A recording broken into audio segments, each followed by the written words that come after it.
Budget breakdown, where every dollar goes in an NYC renovation. You get the quote. You look at the number at the bottom of the page. You blink. How, you ask yourself, can a 1,500 square foot apartment cost this much to renovate? It's the universal moment of shock for every New York homeowner. You did the mental math before calling us, priced out a sub-zero fridge and some nice tile, and landed on a number. The contractor's number is double that. Where does the rest of the money go? Mostly into things you'll never actually see. In a typical high-end, gut-level NYC renovation, the visible finishes you're picturing usually account for something closer to a quarter to a third of the total budget, and that ratio shifts depending on the project. A lighter cosmetic renovation that leaves plumbing and electrical largely untouched will naturally put a bigger share of the budget toward finishes, since there's simply less infrastructure work competing for those dollars. A full gut renovation in a pre-war building tips the other way, toward everything happening behind the walls. At Hoppler Design and Build, we believe you deserve to know exactly how that budget is sliced. Beyond materials, your investment goes into the engineering, the legality, and the complex logistics that make a Manhattan renovation possible. High-end material selection process, including marble slabs and custom wood finishes for a Manhattan residence. The visible share, materials and finishes. This is the part you enjoy spending money on. The marble slab for the island, the wide plank white oak floors, the unlacquered brass faucets, the range you've been eyeing. Clients often assume this is the bulk of the cost, but in most gut renovations, it's a meaningful slice, not the majority. The part you can control is the price point itself, since a $5 tile and a $50 tile install for roughly the same labor cost. Waterproofing, thin set, and the insured hands doing the work don't get cheaper just because the material did. Behind-the-scenes view of rough-in plumbing and electrical infrastructure before wall closure. The largest share, labor and infrastructure. This is typically the biggest piece of the budget, and it pays for everything you'll never see again once the walls close back up.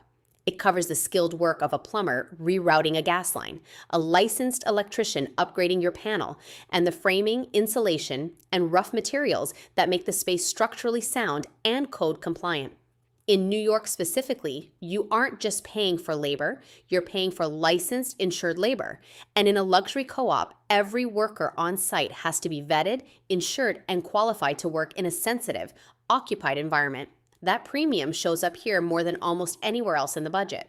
The Manhattan tax, logistics, and overhead.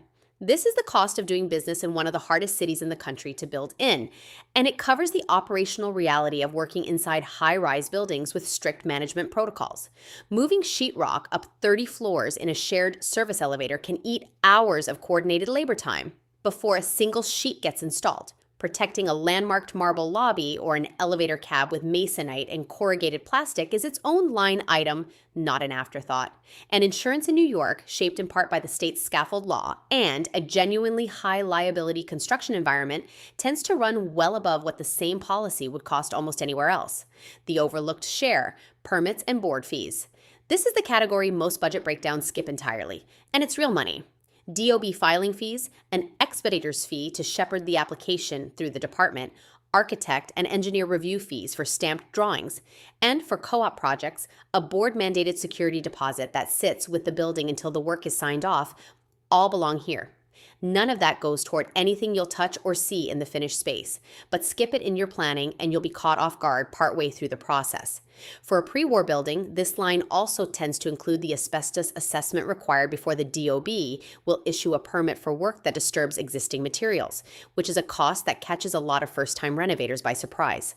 The overlooked share, permits, and board fees. This is the category most budget breakdowns skip entirely, and it's real money.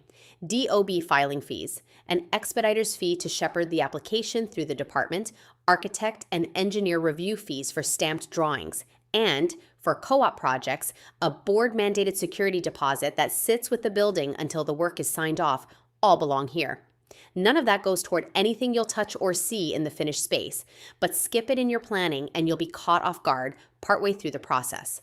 For a pre-war building, this line also tends to include the asbestos assessment required before the DOB will issue a permit for work that disturbs existing materials, which is a cost that catches a lot of first-time renovators by surprise. The safety net, contingency. We mandate a contingency fund of 10 to 15% on every project, and we hold that range consistently rather than rounding it down to a single number depending on which part of the proposal you're looking at. This isn't profit.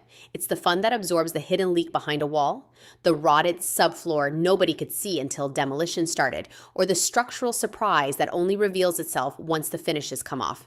A renovation budget without a contingency isn't really a budget, it's a wish. When you look at a renovation quote, try not to see a single total number. See the ecosystem behind it.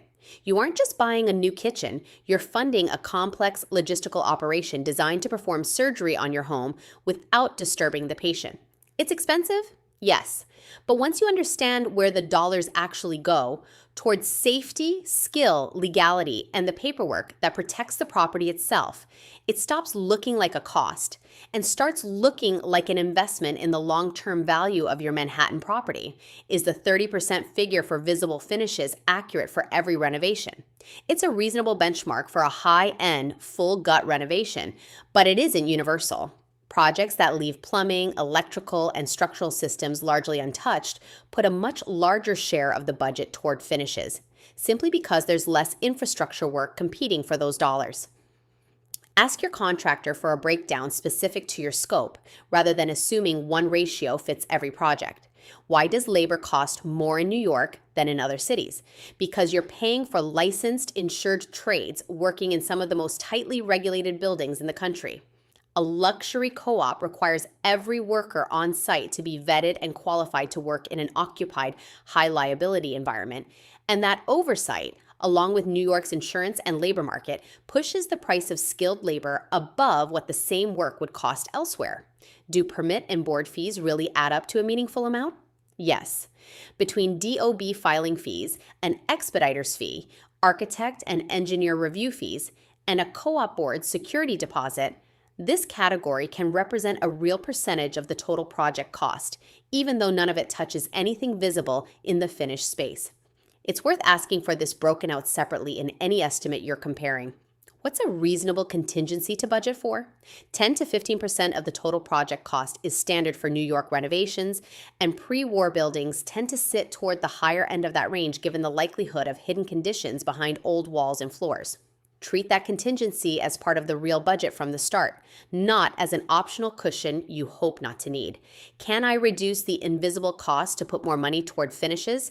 Some of it, yes, particularly around scope decisions that avoid touching plumbing, electrical, or structural systems unnecessarily. But licensing, insurance, permitting, and site protection in an occupied Manhattan building aren't optional line items you can shop away. The more realistic lever is scope. A smaller footprint of invasive work leaves more of the budget available for the materials and finishes you'll actually see.